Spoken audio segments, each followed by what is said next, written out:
하나님의 말씀은 사도행전 24장입니다. 사도행전 24장 1절부터 9절까지의 말씀입니다. 사도행전 24장 1절부터 9절까지의 말씀 믿음을 함께 선포하겠습니다. 닷새 후에 대제사장 아나니아가 어떤 장로들과 한 변호사 더둘로와 함께 내려와서 총독 앞에서 바울을 고발하니라. 바울을 부르매 더둘로가 고발하여 이르되 벨릭스 각하여 우리가 당신을 힘입어 태평을 누리고 또 이 민족이 당신의 선견으로 말미암아 여러 가지로 개선된 것을 우리가 어느 모양으로나 어느 곳에서나 크게 감사하나이다. 당신을 더 괴롭게 아니하게 하여 우리가 대강 여짜옵나니 관용하여 들으시기를 원하나이다. 우리가 보니 이 사람은 전염병 같은 자라 천하에 흩어진 유대인을 다 소유하게 하는 자요 나사렛 이단의 우두머리라.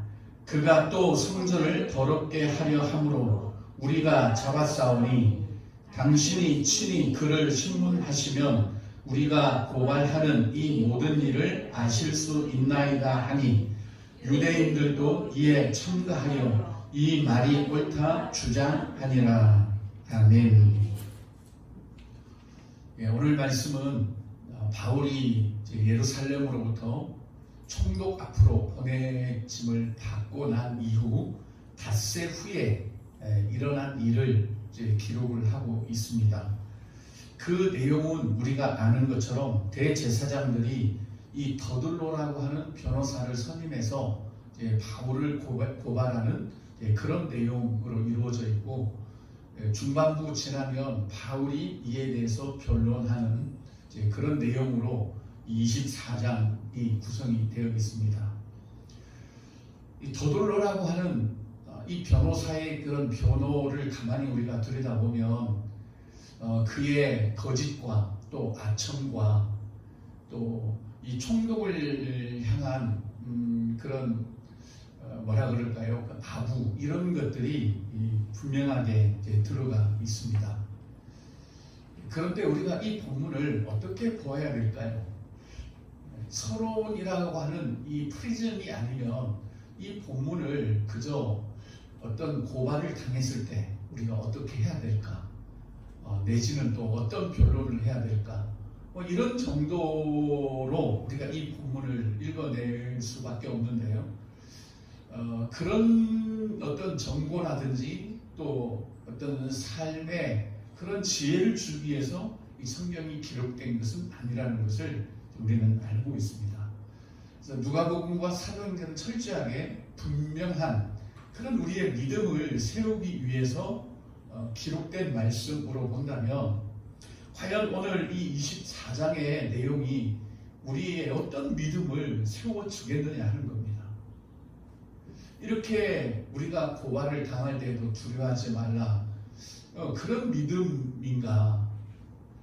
이 남들이 우리의 어떤 신앙에 대해서 이렇게 댓글을 걸고 또 딴지를 걸고 심지어 법정에 고발을 할 때 우리는 어떻게 대응해야 되는가? 그런 믿음을 우리에게 주기 위해서 이 본문이 기록된 것은 분명히 아닐 것입니다. 믿음이라고 하는 것은 분명히 예수 그리스도와 관련이 있어야 되고 그분과 관련 없이 우리가 믿음을 말할 때 그 믿음은 그리스도의 믿음이 될 수가 없는 것입니다. 우리가 이런 고발이 올 때, 이렇게 고소고발을 당할 때 담대해라, 하나님이 도우실 거다, 이런 것은 어떻게 보면 그리스도의 그 인품과 인격과 그분의 구속사역과 별 관계가 없는 것. 그건 세상에서도 그렇죠. 고발자들에게 우리가 뭘 할 겁니까? 힘내서요. 선이 이길 겁니다. 이런 식의 그런 어떤 믿음을 독려하고 한다면 그것은 온전한 믿음이라고 우리가 할 수는 없을 겁니다. 그래서 우리가 이 본문을 좀 더 눈에 보이는 사건은 더둘로라고 하는 이 한 변호사를 통해서 바울이 총독에게 고발을 당하는 내용이지만 우리가 항상 성경을 볼 때 눈에 보이는 문자만을 보는 것이 아니라 전체적인 하나님의 그런 마음과 또 누가가 왜 이 본문을 기록을 했을까라는 그런 어떤 서론적인 그 배경을 가지고 우리가 이 본문을 바라보아야만 누가가 우리의 믿음의 이런 부분들을 좀 굳건하기 위해서 이제 세워 이 말씀을 기록을 했겠구나. 이 사건을 근원부터 미루어 자세히 살펴서 이 사건을 기록하는 것이 좋겠다. 이 사건이 믿음을 세워주는 데 있어서 많은 도움이 되겠다라고 그렇게 결론을 내렸기 때문에 이 사건을 여기에 기록을 했다라고 우리가 보고 접근을 해야 되는 것이죠. 우리는 지금 계속해서 하나님의 인도를 말씀하고 있습니다. 그래서 이 바울의 여정을 보면 바울은 정말 하나님에 대한 열심이 충만했던 그런 사람이었습니다. 본인 스스로도 내가 하나님에 대한 열심이 엄청났다. 그래서 예수 믿는 자들을 잡아서 투옥시키고 멀리 흩어져 가는 그런 다메섹까지 내가 쫓아가서 예수 믿는 자들을 투옥시키려고 그렇게 내가 열심을 보였는데 그 다메섹에서 어떤 분이 나를 정말 강렬한 빛에 의해서 나를 찾아오셨다. 그분이 내게 말하기를 바울아 바울아 왜 네가 나를 핍박하냐. 그래서 내가 주님 누구십니까 물었을 때 나는 네가 핍박하는 예수라. 나는 그 말을 듣는 순간에 거의 시력을 잃어버렸고 나는 거의 그 앞에 엎드려 쓰러질 수밖에 없었다. 라는 그런 간증을 이제 통해서 그 예수가 나를 부르신 이유는 나를 이방에 보내기 위해서였고 나를 이방에 보내기 위해서 그분이 내게 하신 일은 나에게 강력한 사명을 주었다든지 아니면 네가 이방으로 가지 않으면 큰 화가 있을 것이다 라고 말씀하신 게 아니라 바울에게 정말 심시한 믿음을 예수께서 심어주신 거예요. 그래서 그 믿음에 의해서 이제 이방의 사도가 되어서 로마까지 가서 복음을 전할 수 있도록 예수께서 뭐 이렇게 협박한 것도 아니고 율법으로 정한 것도 아니고 그 바울 안에서 꿈틀거리고 있는 그 어떤 믿음의 열정. 믿음은요 우리에게 열정을 불러일으켜요. 사람들 거기서 막 불달라고 하죠. 그게 무슨 불이겠어요? 믿음의 불이죠. 그 믿음이 있을 때 열정과 이제 그 안에 사실은 이제 불이 타오르게 되는 겁니다. 그거 없이 성령이 막 불 주어버리고 그러면 성령님도 올권이죠. 그것은 반드시 우리의 믿음에 불을 붙이는 거죠. 그래서 이 바울도 다른 거 뭐 없어요. 그냥 믿음 주어서 이렇게 가게 한 겁니다. 그리고 예수께서 계속 옆에 나타나시죠. 네가 오늘 예루살렘에서 나에 대해서 증언하는 것처럼 로마에 가서도 나에 대해서 증언해야 된다 라고 하면서 결국은 이 바울이 가는 길은 바울의 부귀영화가 아니라 예수 그리스도의 뜻이고 또 하나님의 목적이고 그렇다라는 겁니다. 그런데 그런 과정에 있어서 계속 방해를 받는 거죠. 아무리 바울이 믿음으로 가지만 분명히 거기에는 방해가 있다라는 겁니다. 성경이 곳곳에서 말하죠. 시편 23편도 믿음으로 여호와를 목자로 삼고 가지만 거기에는 이 사망의 음침한 골짜기라고 하는 방해가 있는 거죠. 그러니까 우리가 볼 때는 아유 가다 보니까 사망의 음침한 골짜기가 나오네 이렇게 우리는 생각을 할 수 있겠지만 하나님이 소경이에요. 사망의 음침한 골짜기로 인도하게 아니죠. 분명히 거기는 다 사단의 그런 방해가 있는 겁니다. 우리의 믿음의 여정에 방해가 있고 우리가 가는 그 믿음의 길에 항상 방해가 있는 거예요. 그래서 이 시편 23편도 사망의 음침한 골짜기는 우리가 가는 길이 그렇게 막 험난한 그런 게 아니고 이 사단의 분명한 방해가 있다는 겁니다. 그렇지만 그 가운데서도 하나님께서 지켜내시기 때문에 우리가 그 사망의 음침한 골짜기도 지나가는 겁니다.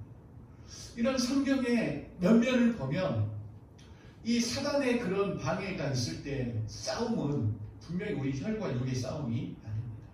지금 우리는 그 말씀을 혈과 육의 싸움이 아니니까 영적으로 싸워야지. 그래서 막 기도하고 또 막 성령을 의지하고 그러는데 좀 더 우리가 깊이 들어가 보면 우리 혈과 육의 싸움이 아니라는 말은 우리 싸움이 아니라는 이야기죠. 그건 예수 그리스도와 이 사단과의 영적 전쟁이에요. 사단은 우리하고 싸우려고 하지 않아요. 왜요? 그거 우리 알잖아요. 에덴 동산에서부터 한번 따먹어봐 하니까 못 넘어가. 우리 그런 존재예요. 우리하고 싸우려고 생각도 안 합니다. 사단이 싸우는 것은 예수 그리스도 그분의 뜻이 이루어지지 못하도록 그 싸움이죠. 우리하고 싸우면 우리는 택도 안 됩니다. 그래서 우리는 우리의 싸움 뭐죠? 믿음에 우리는 선한 싸움만 싸우면 돼요. 사실 우리가 싸워야 될 싸움은 사단과의 싸움이 아니라 믿음의 선한 싸움인 거예요. 그 믿음이라는 건 그리스도와 깊이 관계가 있는 믿음이죠. 그 싸움을 우리는 싸우고 이 사단에 대해서는 그리스도가 싸워야 된다는 거 이미 창세기 3장 15절부터 나와 있잖아요. 여자의 후손으로 오실 그가 너의 정수리를 칠 것이다. 그건 그리스도와의 싸움인 겁니다. 우리가 싸우려고 그러면 안 돼요. 우리는 어떻게 하든지 이 예수 그리스도를 붙들고 가는 거죠. 그 믿음에 우리는 선한 싸움입니다. 그래서 지금 바울이 로마까지 가는 것은 바울의 일이 아닙니다. 그렇기 때문에 바울이 싸워야 될 일은 아니에요. 지금 바울이 로마까지 가는 것은 예수 그리스도께서 지금 보내는 겁니다. 그러기에 이 싸움은 바울과의 싸움이 아니라 사실은 그리스도와의 싸움인 거예요. 그래서 우리의 믿음에 정말 많은 그런 사단의 방해들이 있고 그렇지만 우리의 싸움은 그런 사단과의 싸움이 아니라 우리는 믿음의 선한 싸움을 싸워요. 우리의 믿음이 정말 예수 그리스도 안에 있는 정확한 믿음. 오늘 우리가 위클리 코스에서 그리스도 안에 있다라는 게 어떤 건지를 우리가 조금 말씀 보았잖아요. 좀 더 길게 조금 정리를 할까 하다가 요즘은 길면 또 안 되잖아요. 그래서 짧게 정리를 좀 했는데 우리가 그리스도 안에 있는 바로 그 믿음의 싸움을 싸워야 된다는 거죠. 우리가 이 사단과 싸우려고 하면 사실 안 됩니다. 자, 오늘 본문도 뭐예요? 닷새 후에죠. 닷새 후에. 성경에서 이렇게 날짜를 기록하는 데는 의미가 있습니다. 성경에 기록된 단어 하나하나는 그냥 우리가 지나쳐 보낼 수 있는 그런 단어들이 아닌 거죠. 왜 닷새 후에라고 여기 기록을 할까요? 그냥 바로 대제사장 아나니아가 일을 하면 될 건데 이 닷새 후라는 것은 이들이 도착하는 거죠. 바울은 이미 예루살렘으로부터 총독에게 옮겨졌죠. 어떻게 해요? 기마병들을 통해서 천부장이 바울을 이 총독에게로 옮긴 거예요. 지금 이 총독이 있는 곳이 가이사랴 빌립보 지역입니다. 그래서 이 빌립보까지 오는데 시간도 걸리고 또 이들이 그냥 이제는 예루살렘에 있을 때는 그들이 마음껏 막 쳐 죽이려고 바울을 공격을 하고 그랬지만 이제는 총독 앞에 가면 그렇게 안 되거든요. 마음대로 이 바울을 막 죽일 수가 없는 겁니다. 분명한 그들은 법정에서 싸워야 된다는 걸 그들은 알기 때문에 더둘로라고 하는 변호사 선임 이런 것도 아마 다 있었겠죠. 여차저차해서 닷새 걸린 거죠. 바울이야 말 타고 이렇게 기마병들하고 왔기 때문에 좀 빨리 왔겠지만 그들은 걸어서 이제 오고 또 이런 변호사를 또 준비해야 되는 그런 과정이 닷새 걸렸다는 거죠. 그럼 우리가 여기서 무엇을 볼 수 있겠습니까? 금마만큼 끈질기다라는 거예요. 그들이 이 닷새 시간들을 걷고 또 걸어서 그렇게 이 바울을 죽이기 위해서 지금 오는 거예요. 여러분 우리가 닷새 동안 걸어서 주의 일을 하라 그러면 하겠습니까? 그런데 우리가 사단하고 막 이게 싸우려고 한다고요?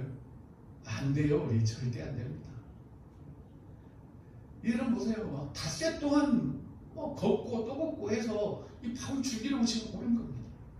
이런 사단의 끈질김들을 뒤에 가면 또 아시아로 또 무리들이 있습니다. 그 사람들은 얼마나 많은 길들을 걸어 다니겠어요. 왜요? 바울 하나 죽이기 때문에. 사단이 이런 존재인데 우리 게임 안 됩니다. 우리는 뭐 1시간만 주일 봉사를 하라 그래도 아니죠. 이 핑계 저 핑계 대고 지금은 때가 아닌 것 같다 그러고 준비가 안 됐다 그러고. 근데 우리가 사단을 이겨요? 참말의 말씀이죠. 못 이깁니다. 이렇게 끈질겨요. 뿐만 아니라 이 더둘로라고 하는 변호사를 선임해 오지요. 더둘로라는 이름의 뜻이 거짓말장입니다. 이게 실제 인물인지는 우리는 몰라요. 어쨌든 이 더둘로, 하필 이들이 왜 더둘로라는 변호사를 선임했을까요? 이 거짓말장이라는 뜻을 가진. 이 더둘로가 총독 앞에서 바울을 고발하는데요. 고발의 내용을 한번 보십시오. 3절부터 벨릭스가 가요. 우리가 당신을 힘입어 태평을 누리고. 이게 맞는 말입니까? 아니잖아요. 지금 식민생활하고 있잖아요. 죽을 맛이잖아요. 로마 때문에. 그런데 이러고 있었거든요. 지금 이 민족이 당신의 선교를 말미암아 여러 가지로 개선된 것을 우리가 어느 모양으로나 어느 곳에서나 크게 감사하나이다. 이렇게 이야기하는 거예요. 여러분 이 벨릭스라는 사람이 선견을 가지고 정치한 거 아닙니다. 이 벨릭스라는 사람은 굉장히 악한 종족입니다. 역사에 보면 대제사장 중에 한 사람을 죽였어요. 이 총독이. 그리고 숱한 암살자들을 보내서 반기를 드는 사람들을 모조리 다 죽였습니다. 그리고 이 벨릭스 총독 때문에 그 당시에 이 암살자를 통한 청부 살인들이 엄청나게 일어났던 그런 시대입니다. 그런데 당신의 어떤 선한 정치와 그런 선한 돌봄 때문에 우리가 이렇게 태평을 누리고 있다고 하니 지금 이게 말이 되는 거냐고. 이게 안 되잖아요. 말이. 그런데 그러고 있는 거예요. 당신을 더 괴롭게 아니하여 하여 우리가 대강 역자 없는, 우리는 당신을 괴롭게 할 그런 의도가 없습니다. 이렇게 말하는 거죠. 그러면서 이제 바울을 고발합니다. 5절 보면 이 사람은 전염병 같은 자다. 천하에 흩어진 유대인들을 다 소유하게 하는 자다. 이가 말하는 것은 지금 뭡니까? 그냥 소동을 일으키는 정도가 아니라 소동을 일으켜서 당신 총독을 배반하도록 지금 이 바울이 충동질하고 있습니다. 이걸 지금 고발하는 거예요. 그게 얼마나 이 거짓으로 이제 얼룩져 있는지 모릅니다. 그리고 그가 또 성전을 더럽게 함으로 우리가 잡아싸우니 성전을 더럽혔다는 거죠. 바울이 그런 적 한 번도 없습니다. 전부 다 거짓으로 지금 하는 거죠. 그런데 여기에 결정적인 하나님의 개입이 있었잖아요. 어떤 개입이었죠? 천부장을 보내서 바울을 그들로부터 빼앗아낸 거죠. 그런데 안타깝게도 우리 성경에는 이게 지금 빠져 있어요. 기록이 지금 안 되어 있습니다. 그래서 6 하반 8 상관 없음 이렇게 되어 있죠. 없음입니다. 우리 슬라이드 한 장만 좀 넘겨주세요. 요게 지금 빨간 글자가 원래 들어가 있는 거예요. 근데 왜 이걸 없음이라고 뺐는지 모르겠어요. 킹제임스나 여타 번역에는 여기 들어가 있습니다. 어떻게 되어 있죠? 제가 쉬운 말로 이게 좀 옮겨놨는데 그가 거룩한 성전까지 더럽히려고 했습니다. 우리가 그를 체포했던 것도 그 때문입니다. 우리는 그 사람을 우리의 율법에 따라 재판하려고 했습니다. 그렇죠? 죽이려고 했단 말이에요. 율법에 따라서 이 바울은 죽여야 된다. 근데 천부장 루시아가 와서 강제로 그를 우리에게서 빼앗아갔습니다. 이게 하나님의 개입이었다는 거죠. 근데 이게 쏙 빠져버린 거예요. 그러면서 앞으로는 가깝게 직접 그를 고소하라고 지시했습니다. 왜죠? 바울을 보호하는 거죠. 바울이 로마 시민이라는 걸 알고 너희들이 이 사람에 대해서 뭔가 해야 될 일이 있다면 총독에게 직접 고소해라, 고발해라. 이런 내용이 지금 빠져 있는 겁니다. 그러니까 여기에 빠져 있음으로 인해서 전체적인 의미가 확 달라져 버리는 거죠. 누가가 지금 말하려고 하는 것은 뭐죠? 사단에 이렇게 끈질긴 그런 방해가 있지만 하나님이 개입하신다는 거죠. 이렇게 천부장을 보내어서 그들이 바울을 죽이려는 순간에 그를 빼앗아 그를 데려오는 거예요. 구약에 보면 이런 게 많죠. 다윗도 내 양을 사자 입에서부터 내가 빼앗아 왔다, 건져냈다, 이런 표현들이 이제 많이 있습니다. 같은 유사한 그런 부분들이에요. 그러니까 누가의 이런 기록을 보면 이 정말 이 사단이 닷새 후에 그리고 더둘러라고 하는 그가 하는 거짓말, 이런 모든 부분들이 있지만 이 부분에서 이런 하나님의 개입과 간섭이 있다는 거죠. 그래서 우리는 바로 이 싸움을 해야 된다. 하나님의 개입, 그리고 예수 그리스도 그분의 개입으로 인해서 우리가 이 사단의 공격들, 그리고 사단의 계략들을 이길 수 있는 거지, 그것이 우리의 참된 믿음이라는 거죠. 우리가 사단과의 직접적인 그런 싸움보다도 이렇게 하나님에 대한 의지, 그래서 사망의 음침한 골짜기를 지날지라도 그분이 우리를 안위하시고 우리를 지켜주시는, 그래서 우리는 사망의 음침한 골짜기하고 싸우는 게 아니라 그분의 막대기와 지팡이로 우리에게 안위해 주시는, 그걸 우리가 신뢰하며 가는 이런 믿음의 싸움을 싸워야 된다는 것을 여기서 우리에게 말씀하고 있고, 누가가 이런 어떤 고소 고발을 통해서 하고 싶었던 그런 이야기는 다른 것이 아니라 이러한 우리의 믿음, 그렇죠?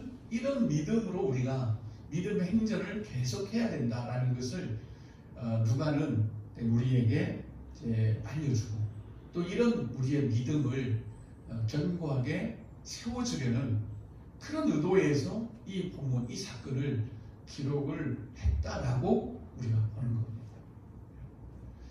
그래서 어쨌든 이 누가는 이런 그 끈질긴 사단의 공격 가운데 그래도 하나님의 개입이 있어서 바울을 보호하고, 어떻게 보면 딱 이거 그거잖아요. 지금 시편 23편의 내용이잖아요. 이미지 자체가.